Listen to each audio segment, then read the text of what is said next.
Howdy everyone, this is Austin with Windy Ridge Trapper. I think that today is like the first day of fall. Me and Drew slept in the box truck last night and I didn't bring a heater. We went to bed and it was 55. We woke up this morning and it was 39. So we're about froze to death. But I think they're getting ready to open up the vendor buildings. Hopefully we have a good weekend and we'll see what we can get on camera for you. You guys stay safe and have a good one.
All right, donated again by the WVTA, New Millennium Trap from the Pennsylvania Trappers Association. I believe that's one of a kind there, probably won't find them anywhere else. Who'd give $20 and go? Who'd give 20, I'm 20, now 25, I'm 20, would have been 25, and 25 would have been 20, I'm 20, would have been 25, and 25 now 30, 25 down to 30, 25 would have been 30 now, 35 now, 35 now, 40 now, 40 now, 40 now, 40 now, 45, and $40 down here now, 45 now, 45 now, 40 now, 50, $50 down here, $50 for each 45 would have been 50, and 50 now 55, and 55 would have been 55, 52 and a half. How about that? No, $50 down here, 50 on bid down, 50 would have been 52 and a half, on bid 50 would have been 52 and a half. All through, all done, sold out, $50 here on 8/26. $50 on 8/26. All right. Next item here is from Mary and Dawn Hazard. It's a crochet fox with the NTA jacket. All right. How much on the fox here? Who gives $10? Would have been 10, on bid 10, no difference, bid 10, and 15, now 20, now 20, now 25, and 20 would have been 30, now 30, now 30, now 30, now 30, on 30, and $30 down. I got you with your hand up, and $30. And 30 would have been 30, and 30 would have been 35, now 30, now 40, now, oh my, 60, 70, 80. Who get $80 down here, $80 down here, I'm 80 would have been 80, I'm 70 would have been 80, and 70 would have been 80, 80, now 90, $80 down here, now 90, now 90, $80 down here, 90, now 90, $80 down, now 90, now 100, now 100, now 110, and 110 would have been 110. Go back there and show it to 110, now 120, and 110, 120, 110, 110, 110, 120, and $20 now 30, and 120 would have been 30, 20 would have been 30, 20 would have been 30. Did you have somebody over? Somebody swatting flies. I'm 120 here, would have been 130, and 120 would have been 30, 20 would have been 30, 20 would have been 30. All through, all done, sold out, 120 here on the front. Did you were bidding, were you? 120 on What was your number again? 811. 120 on 811. You got any more of them in there? Good morning. It is day 2. It is Saturday. We've got a couple good things on docket for today. There's plenty of demos. We've got an interview we're going to do with Jeremiah Whitlatch, the president of the WVTA. Get some good insights from him. I'll try to get a little bit of footage of the show for you guys today. We'll see, maybe try to get a couple of the demos, get some videos of the rest of the vendors, and yeah, see you in a little bit.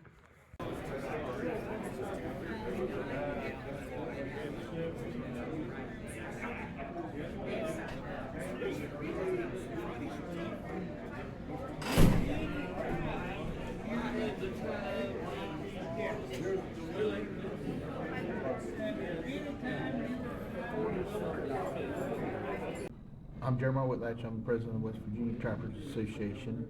We here are at the National Trappers Association Southeastern Regional Convention in Glenville, West Virginia. So the reason I decided to try to bring an NTA convention to West Virginia is because 1970 was the last time there was an NTA event in West Virginia, which was held in Davis, West Virginia at the school gym. That's a generational gap. There's people that's never seen an NTA in West Virginia, and some of the guys that I've talked to that had seen it, they was young back then. So I feel it's really important for our membership to be able to, if they've never been to an NTA event, to be able to not have to travel so far to go to one. My future goals are very wide ranged. First off, I want to grow the state convention. I'd love to see it back to a 3-day event with 2 full days of demos, hopefully maybe a square dance, some bluegrass, and that's not only me, that's some of the board of directors too. Another thing that we'd like to see is we'd like to host a kids trapping camp, whether it's a weekend. We'd probably start out as a weekend, but we would love to grow it to where it's a week, where kids can come and learn anything, and it wouldn't be just based on trapping. We'd start out, say the first day, if it was week long, we'd start out CPR first aid. Next day, get their hunter safety. There'd be archery there. We'd teach them archery, trapping, fishing, anything to do with outdoors. Another goal is I want to bring a national convention to West Virginia. I think it's important for our members. Not only for our members, but for the state, for the association, for our vendors. That is another goal of mine. And there's several other goals that I see that we could potentially do. And I think over time we'll be able to do so. Because I do have a good group of board of directors, and the membership is outstanding. And our vendors, they support us no matter what. I could probably host this, well, matter of fact, we have hosted this in the backwoods of West Virginia with no accommodations whatsoever, and they showed up and they supported us. So we have a good following, and we just want to grow the association. I'd love to see put 1,000 people through that gate again, back when we did when it was fur boom. And I think we can get to that, but we have to grow the convention and keep people here. That's the big thing. Is I want to keep my vendors, I want to keep my membership, so we've got to refocus things and figure out how we can keep people here for a full weekend. The WVTA membership is growing. It's slowly growing, but we are starting to see people come into it, and we started seeing a trend, I think, when COVID hit. I wasn't president then, but I think we started seeing a trend. But now we're definitely seeing more of a trend of crafters, predator management, people just wanting to get back to living the outdoor lifestyle because they're tired of seeing their kids sitting on their iPads and their phones. They want them out doing something in the outdoors. And this is one way that they can do it. So it's not growing exponentially, but it is slowly growing, As far as it being tied into the fur prices, yeah, our membership is low because of fur prices. I mean, everybody knows that you got fair weather trappers and then you got hardcore trappers. Yeah. You know, and the hardcore trappers are the ones that come out and support us. They don't care. They care what they get out of their fur, but they're not going to stop trapping. Then you got your fair weather that they're in it for the money. And when the fur prices are good, they're going to become members. I know several years ago before I took over as president, well, not several years, this decades ago when the fur prices was good, we had 1,100 members. And I want to get us back to that, but we know that a lot of that was tied to the fur prices. But we're starting to see an increase, and we're up around close to 500 members right now. I'd have to go down to the secretary and get the exact number. We're pushing 500. My personal fur market outlook, of course, I'm optimistic. I always think fur prices going to hit, I think that there is going to be a fur increase sometime, and I know that's a wide range of stuff, but if you look at the trends of fur, and I've also talked with my graders and other fur buyers and stuff, eventually we're going to have a fur boom. So, yeah, we're due for a fur boom. Take the skunk, for example. Well, let's back up. Take the beaver. Yellowstone show came out. Beaver went through the roof because everybody wanted a cowboy hat and of course, if you don't know, real cowboy hats are made out of felt from beaver. So people were buying up the beaver. Well, that trickled out because of Yellowstone, whatever happened with that show. Now it's skunks.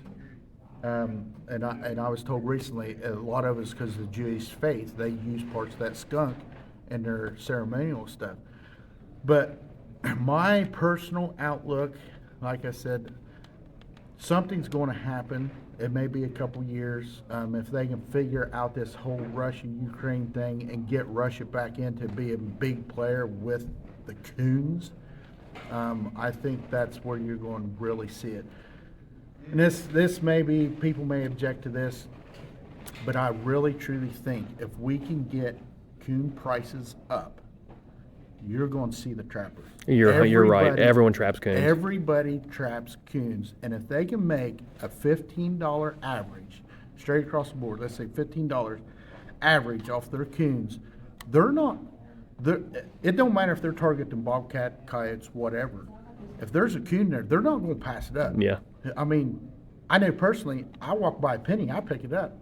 I definitely ain't going to leave a $15 bill laying on the ground. So I really think that if somehow the coon market will get up, I think everything else will follow, and you'll see an increase in trappers, you'll see an increase in vendors doing well, and the overall fur market doing well. Hunters, specifically deer hunters and turkey hunters that will go out and spend, not necessarily turkey hunters because they can't bait in the state of West Virginia, but deer hunters, they go out and they'll dump hundreds, if not thousands of dollars in bait for deer, and the only thing they get to do is shoot a deer and then spend more money to have it mounted if it's a trophy. And us having problems trying to get people to come out and support trapping and buy their equipment and continue trapping is, I've had a lot of people comment on that stuff. I think it just boils down to how hardcore you are in the trapping, because if you're not willing to come and support the vendors and buy stuff and continue our way of life, people call us sportsmen. I don't use that term. I don't like that term. I'm not a sportsman. I'm an outdoorsman, conservationist first. That's what trappers are. We are more of conservationists because we do such a wide range of different species of animals that we go out and we trap and we help manage that population. So back to the question about the deer stuff, unless you're a true trapper, they're not going to spend no money. Yeah. They're not going to put their money into it like deer hunters do. Mm-hmm. A lot of deer hunters, they just do all this, and a lot of them just do it for the horns. Mm-hmm. And trappers aren't out there for horns. We're out there to manage predators, to protect our ground nesting broods of turkeys, grouse, quail, whatever. And I'm not trying to make any deer hunter mad, but trappers are out there for conservation. Yeah. And there are deer hunters that are out there strictly for deer conservation, but there's so many of them that are out there just horn hunting, and that's where you get all these huge piles of corn. And if you really want to do the studies, get online and see what kind of damage corn actually does to deer. Because if you go buy it at these feed stores, it actually says not for consumption on it. So you're buying biofuel corn at a feed store to feed your deer, which inadvertently you are poisoning your deer because they can't digest it. So my advice to you is, if anybody's seeing this and they really want to help their deer, buy soybeans, peanuts. That's completely full of protein. You want to build racks, protein, and that's your soybeans, your peanuts. Corn is nothing but a carbohydrate, and it's not good for the deer, especially when it says not for consumption use. Yeah. I know that the economy probably isn't great for some people. I know that it's hard to put money into trapping when you're not getting that much of a return. But the things that people need to understand is, if we don't have trappers, we will not be able to help manage the population. People don't want to know. They think we're cruel because we restrict an animal from being able to go somewhere. Just look at all the different diseases that Mother Nature, God, whatever you believe in, does to the animals to control them. If you've ever seen a mangy animal in a trap, that is more inhumane than anything that a trapper is going to do by detaining that animal and holding it there till they can harvest it. Another thing I like to say, trapping is a renewable resource. It's a year after year after year thing. You can make clothing out of it. There's so much things that you can do with it. It's no different than going out here and harvesting ginseng. It's a renewable resource, and we need to protect it, but we also need to utilize it. Another thing is if you're worried about the fur prices, think about, for one, attend our fur sale. Attend our fur sale. We have fur handling demos. Learn how to put it up better. You know, because, and all that people on a little, I guess it's not a secret, but if you bring your coons and stuff in with grease on them, and we put them in the heavy grease, and you say you get 5-10 cents for one pelt, or each pelt that's grease, that buyer in return is buying that for 5-10 cents, taking it home, either rehydrating it or just being able to re-scrape it right then, and then he's getting 3 or 4 times the money out of it, guys. Come to our fur handling and learn how to put this up, then you get a better fur check. Another thing is, if you're able to get the equipment, don't damage the skulls. That's another market. You want to bring your averages up, learn how to utilize that whole animal. You got the skulls, you got the glands, you got the urine, you've got the baculum. You guys can YouTube or Google baculum. You've also got the hide, and there's a lot of lure makers out here, and I know Windy Ridge, Austin Stutler's one of them, and he buys carcasses, guys. We can do all that. You need to utilize that. Don't just pitch that animal over the hill. Think about how you can utilize that animal and get your average up on that animal. That's one of my pet peeves. We've got a wanton waste law in the state of West Virginia, and seeing somebody kill an animal and be like, oh, that ain't worth nothing, I'm just going to throw it there. That was one of my huge pet peeves. If you don't want to put the animal up or mess with the animal, freeze a hole and bring it and sell it through our sale. We'll buy it. But next thing I want to say, guys, just come out and support us. If you want your rights to continue to, or if you want to keep your trapping rights in the state of West Virginia, support the WVTA. We're the ones that stand between you and the antis. We are your buffer. And not only that, we are an affiliate with the NTA, the National Trappers Association. They have a paid lawyer on staff that will, anytime we call them, they will come in and help us fight for your rights. They are our buffer between the antis. Guys, get out there and support them. We have to keep trapping alive. This is our way of life. And if you want to protect it, and if you love it, you need to support us and come out and support us, guys. Introduce a child or someone that you're trapping.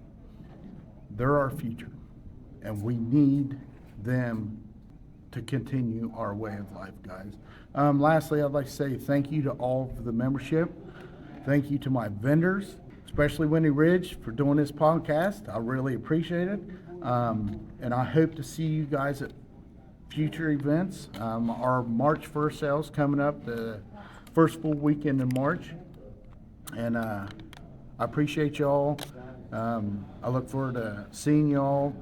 And if you think I'm doing a good job, I'm rerunning for president in 26, so I'll be on the ballot. But if you have any ideas, questions, concerns, I've got an open door policy.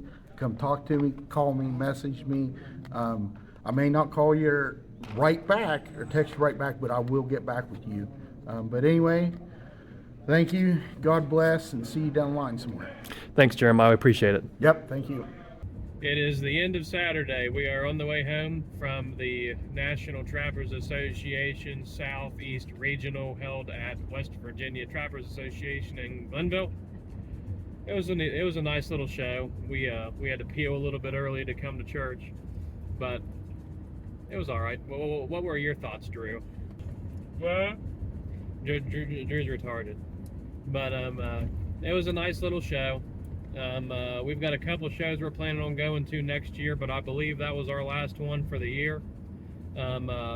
Just a reminder, right before trapping season starts, we do buy fur, but we don't really care whether or not we buy fur. What we really want is carcasses. We want beaver, bobcat, and muskrat carcasses. Our prices will be posted on our Facebook page and on our website, so you can see that there. Also, if you are used to our website, you will notice within the next couple weeks that is changing. You still can buy our lure off of us in person, but if you want to buy it online, you will have to go to murrayslures.com. We just, with how much that the retail website was costing at this very moment, it just isn't really justifiable. So we're going to stick to wholesale, but you can go on our website and you can see where all you can purchase our stuff at. And yeah, I think that's pretty much it. So you guys stay safe, have a good one, and tight chains. See you later.